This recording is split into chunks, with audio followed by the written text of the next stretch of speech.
দেখুন, ধনতেরাসের দিন লবণ কেনার বিশেষ রীতি রয়েছে। প্রত্যেক বছর আমি আপনাদের সঙ্গে আলোচনা করি। তো যদি আপনি এই ধনতেরাসের দিন লবণ ক্রয় করছেন, তাহলে আর্থিক দিক থেকে খুব উন্নতি আপনি লাভ হতে দেখতে পাবেন সারা বছর জুড়ে। কারণ লবণের মধ্যে মা লক্ষ্মীর বাস হয়ে থাকে।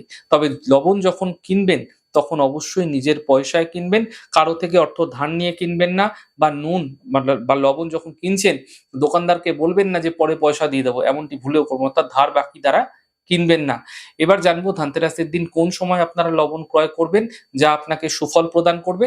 দেখুন, 18ই অক্টোবর শনিবার দিন রাত্রেবেলা 8:15 থেকে 8:42 এই সময়কালের মধ্যে লবণ ক্রয় করুন।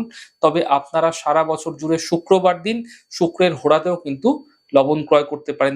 তবে ধনতেরাসের দিনটা অত্যন্ত বিশেষ দিন। এই দিন লবণ ক্রয় করলে আপনাদের ক্ষেত্রে বিশেষ ফায়দা মিলতে দেখতে পাবেন, বিশেষ করে ফাইন্যান্সিয়াল অর্থাৎ অর্থনৈতিক ক্ষেত্রে। দেখুন, এই বছর ধনতেরাসের তিথি অনেকক্ষণ থাকছে।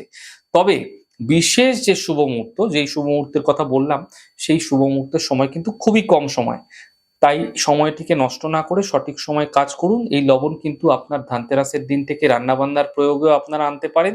শুভ সময় দেখে কাজ করুন। আর্থিক সাফল্য আপনার দরজায় এসে অবশ্যই করা নাড়বে।